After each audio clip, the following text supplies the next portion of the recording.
It was probably John Peel, a UK disc jockey who had quite an adventurous show of non-pop music on BBC in the probably started in '67.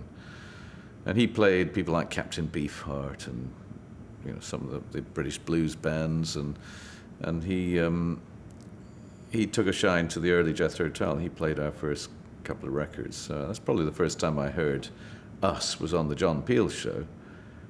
And the weird thing was, we'd pick up John Peel after his show, and he'd drive in the van with us to go to some club date somewhere where he was also maybe doing a DJ slot or introducing the bands or something. So it was very homely.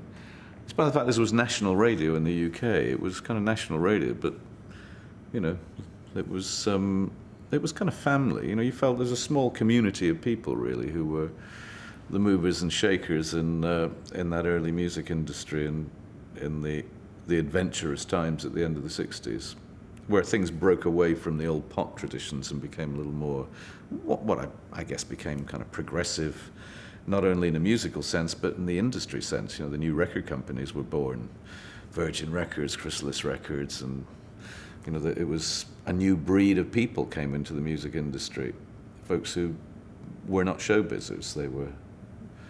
They were music fans. Even even those that became very successful businessmen later, they were music fans. That's why they got into it, not because they were part of that more traditional kind of showbiz thing. I mean, you had it over here. We certainly had it in the UK. It was very stereotypical the way the music industry existed back in the 50s. Well, 30s, 40s, 50s. It changed towards the end of the 60s. Until for 3 or 4 decades, I guess it was showbiz of the old school. Big fat cats with big cigars and huge desks who kept a gun in the top drawer, that kind of thing.